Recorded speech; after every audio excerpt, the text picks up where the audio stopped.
شاہ صاحب، محسن بھائی آپ کی جانب آؤں گا. بات ہو رہی ہے فلاحی کاموں کے حوالے سے. ظاہر ہے فلاحی کام کا ایک طریقے سے جذبہ ہر کسی کے اندر تھوڑا بہت ہوتا ہے، لیکن ہر بندہ اس طرح کام نہیں کر پاتا. تو جو لوگ یہ کام کرتے ہیں ان کی کیا فضیلت ہے؟ اعوذ باللہ من الشیطان الرجیم، بسم اللہ الرحمن الرحیم. قال اللہ تعالیٰ فی القرآن المجید وتعاونوا علی البر والتقوی آمنت باللہ صدق اللہ العظیم.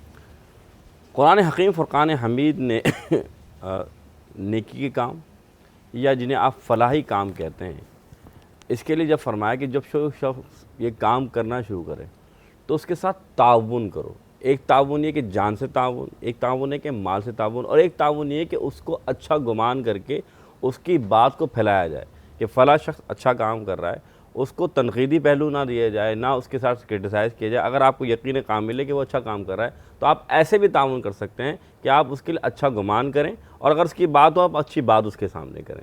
تو آپ نے قرآن کی اس بات کو سمجھ لیا کہ آپ ان لوگوں کے ساتھ تعاون کریں، مال کے ذریعے بھی، جان کے ذریعے بھی، اور گمان کے ذریعے بھی. اب رہا کہ ان کا مقام و مرتبہ کیا. یاد رکھیے کہ رسول کریم صلی اللہ علیہ وسلم فرماتے ہیں کہ مخلوق جو ہے نا اللہ کی عیال ہے. عیال کہتے ہیں کنبے کو، یعنی مخلوق اللہ کا کنبہ ہے، اور اللہ کو سب سے زیادہ وہ شخص پسند ہے جو اس کے کنبے کا خیال رکھتا ہے. اب ذرا غور کیجئے، اللہ اس کو محبوب رکھتا ہے جو اللہ کے کنبے کا خیال رکھے گا.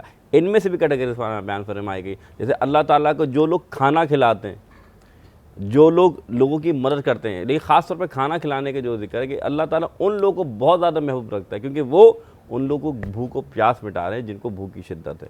پھر اگر آپ دیکھیں اسلام کے اندر اللہ کے رسول صلی اللہ علیہ وسلم نے بحثت انسان یہ بیان فرمایا کہ جب ایک انسان ہو، وہ بھلے مسلمان ہو یا نہ ہو، یا وہ کسی اور مذہب سے تعلق رکھتا ہو، لیکن اللہ کے رسول سے بہتر فرما رہے ہیں. کیا فرما رہے ہیں؟ آپ فرما رہے ہیں خیر الناس من ینفع الناس. جو فلاحی کا کام انسان کرتا ہے وہ ان تمام انسانوں سے بہتر ہے جو دوسرے انسان ہیں.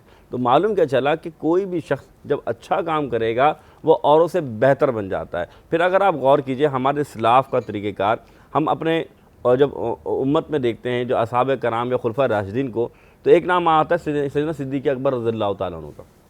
آپ پہلے خلیفہ ہیں، اور پہلے خلیفہ ہونے کے ناطے جب آپ خلیفہ بنے نا تو اس سے پہلے آپ کیا کرتے تھے کہ غریب غربا جو بچے ہوتے تھے، ان کی بکریاں ہوتی تھیں، ان کو دھویا کرتے تھے. اب آپ غور سے سنیے کہ جب جیسے ہی وہ خلیفہ بنے تو ایک بچی آئی کہ اب تو آپ خلیفہ بن گئے، پوری امت کے امیر بن گئے، اب ہمارے گھر کی بکری کے دودھ کو کون دھوئے گا؟ فرمایا آج بھی میں وہی کام کروں گا. سبحان اللہ. اور بالکل دیکھیں جی، فلاحی کام کا میں نے جیسے شروع میں کہا تھا کہ جذبہ لوگوں کے اندر ہوتا ہے، لیکن بہت سے لوگ بہت دل لگا کے کام کرتے ہیں، انسانیت کی خدمت کے لیے کام کرتے ہیں، تو ان کے ساتھ اکثر ہم یہ بھی دیکھتے ہیں کہ لوگ تنقید کا نشانہ بنا لگتے ہیں جو کہ غلط ہے.